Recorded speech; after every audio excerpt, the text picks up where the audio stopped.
以军在加沙使用的炸弹 Space 大概是最强的，别人家的炸弹比如 JDAM-SDB 顶多算是精确制导炸弹，而 Space 系列则是正宗的智能炸弹。那么 Space 智能炸弹与其他精确制导炸弹相比又有哪些优势？以军在加沙如何使用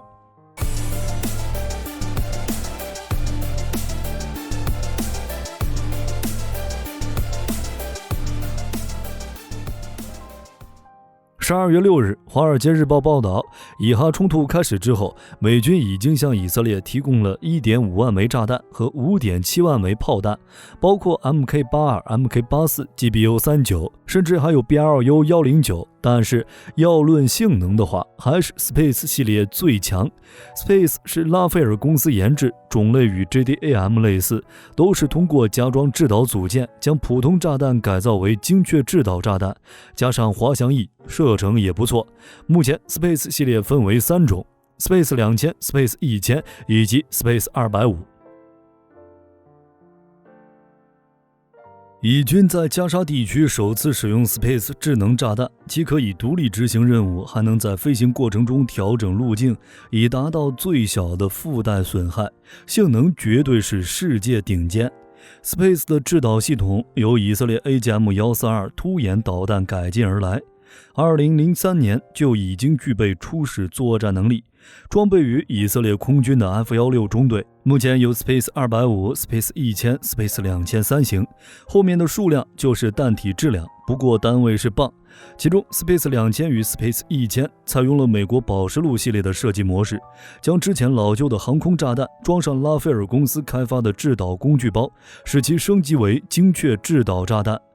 二者导引头是通用的，战斗部和气动也可以更换。其中 Space 2000采用固定3翼面设计，头部有4个巨型控制舵翼，后部有4个较大的固定巨型翼，尾部还有4个巨型控制舵，前后舵旗控制弹体飞行姿态，中后部有大型固定翼，为炸弹提供滑行升力，飞行距离约60公里。Space 1000重量只有前者的1半左右，因此外形尺寸也较小，保留了尾部的控制舵翼，取消了中后的大型滑翔翼以及前部的控制翼，在炸弹中间增加了可折叠的滑翔翼，看起来与美国的钻石背有几分相似，飞行距离约为100公里。Space 250则是 Space 家族中的小弟，但是与之前加装附加套件不同， Space 250是一个具备完整系统的整体滑翔炸弹，弹体为方形可弹出式的梯形翼，与呈 X 型布置尾翼都可以收在弹体内，飞行距离也是100公里。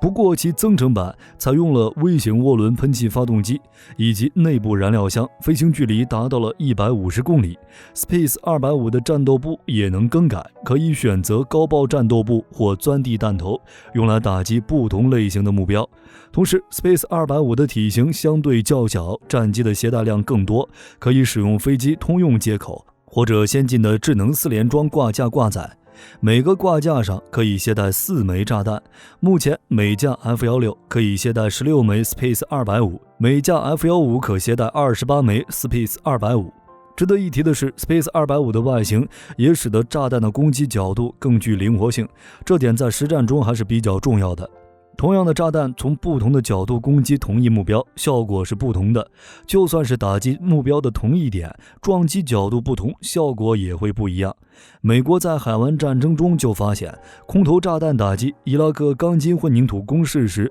如果从工事外壳侧面碰，只能炸出浅坑，甚至产生跳弹；而如果从外壳垂直方向碰撞，就有可能钻入工事内部爆炸，从而彻底破坏目标。所以海湾战争之后，美国设计和改进的空地弹药都十分重视打击目标的攻击角度。至于作战方式， Space 250与其他的精确制导炸弹并没有什么本质上的区别。与美军的 SDB 相比，二者在技术原理有一定共性，比如外形上的折叠弹翼和十字形尾翼。不过 Space 是以色列自己研制的改装套件，而且在制导方式稍微高级了一点。飞行员可以在飞行期间选择要攻击的目标类型，并为每个武器分配目标。Space 250使用惯性制导以及 GPS 进行初始导航。当接近目标区域时，弹药使用目标自动识别功能模式来检测和识别目标。在制导方式上， Space 智能炸弹采用了导弹或者其他高价值武器才会使用的电视红外双模导引头，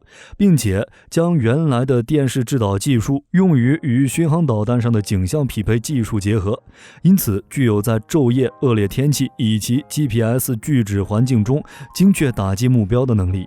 这种多制导方法的选择性在信息战战场中用处很大。当前的战场环境，战机接近水面，目标被烟雾掩盖，甚至是更复杂的情况都会出现。如果卫星制导与光电制导都不行，那就只能靠炸弹自己。这点 Space 智能炸弹占据了绝对的优势。拉斐尔公司在 Space 250自动识别的基础上，加入了人工智能和场景匹配技术，借助深度学习技术，炸弹可通过已经上传的 3D 模型与算法，自动识别地面机动目标，并将其与其他物体和地形区分开。其顶部有一个摄像头，并储存了目标的数码照片。距离足够近时， Space 就可以引导相机将看到的事物与目标进行配比。如果成功，就直接打击；未匹配成功的话， Space 可以击中特定的 GPS 位置，或者选择自毁，甚至是自动选择打击第二目标。当然，借助双向数据链和视频技术，炸弹在命中目标前的几秒前，也可以由操作员手动更换目标。值得一提的是， Space 系列不仅性能好，而且大量采用成熟技术和经验，消费比相当高，成本相当于突眼导弹的 20%。 那么与美制的 JDAM-SDB 这些精确制导炸弹相比，以色列的 Space 250有哪些优势？就外形使用方式来看，差距其实不大。隐秘性的话，这些小炸弹的体型都差不多，所以唯一的问题就是制导方式。接近目标时， Space 250的制导方式可以说是场景匹配、自动目标识别、自动目标捕获以及移动目标检测相结合。而 GBU-53 SDB 系列的末端制导方式，无非就是毫米波雷达、红外以及半主动激光多模导引头。不过二者都有双向数据链，可以人在回路控制，可以将目标视频以及图像传输回载机，用于评估打击效果。而制导的差距反映在性能上，就是精度、可控性以及反应速度上。与 JDAM-SDB 相比， Space 250的精确度更高，在深度学习算法的基础上， Space 250可以更精准地识别地面移动目标，并将那些无关物体与目标区分开。按照拉斐尔公司的说法， Space 250的人工智能可以通过建模的方式，将目标的相关特性嵌入到系统中，从而识别并锁定目标。用于建模的数据越多， Space 250实战中的识别率越高，精度自然也就越高。说白了，就是为 AI 一些东西 AI 变得更智能。其次就是可控性，想要判断一个武器的智能化程度，那就看该武器在意外情况下随机应变能力如何。当目标位置不清晰或者坐标被误报时， Space 250可以只通过一张目标的图片以及大概位置就能找到目标并实施精准打击。最后就是反应速度了， Space 250系列在击中目标前的几秒钟内就可以中断打击或者更换目标并重新瞄准。至于以军使用 Space 智能炸弹的作战方案其实也很简单，与美军使用 SDB JDAM 差不多，无非是利用 Space 250进行定点清除行动，加强无人机和侦察机侦察，利用直升机机降特种部队执行特种作战，前线则是以 D9R 推土机以及海水倒灌为主。这一套连招下来，哈马斯已经无路可逃，最近的投降照片也体现了这一点。总而言之，就目前的战场环境来看，这类智能炸弹只会越来越多。目前各国都在研发新一代智能炸弹，以美国为例，智能炸弹的主要生产商就包括波音、洛马等大型军工企业。这也没办法，那些老式的航空炸弹早就被丢进垃圾桶里了。相同的载机挂在老式航空炸弹或者其他对地导弹，作战效果都不如那些小型炸弹。就比如一架捕食者 MQ-1 无人机，一般只能挂载2枚地狱火。如果携带体量较小的精确制导炸弹，就比如 SDB Space 250大概能携带12枚，攻击力大幅提升。当然，如果要打击地下堡垒，精确炸弹的重量自然是越大越好。不过需要注意的是，就算是智能炸弹有很大的优势，现在也没办法取代所有的传统炸弹。一方面，智能炸弹执行的任务对打击精度的要求比较高，一般都是为了避免打击民用设施，不太适合所有目标。另一方面，普通炸弹的造价更低，如果要采取火力覆盖的战术，普通炸弹的毁伤效果更好，威慑也更加直观。除此之外，智能炸弹的可靠性也是一个问题。有关研究人员曾描述过这样一个案例：在一次战斗中，飞行员将 MK82 智能炸弹投向正在休整的敌军车队。虽然 MK82 如期在地面延迟爆炸，但只造成了地面晃动，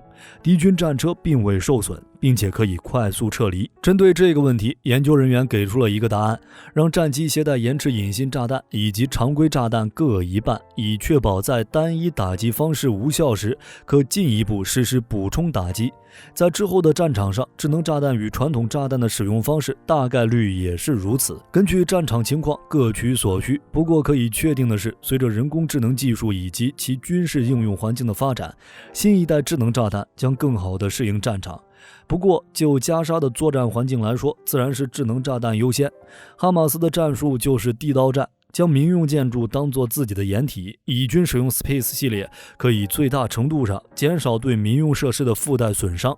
好了，这期视频到这儿就结束了。各位觉得以色列 Space 智能炸弹还有什么用处？欢迎在视频下方留言，大家一起讨论。如果内容有不对的地方，也可以在下方指正。我是火力军，下期见。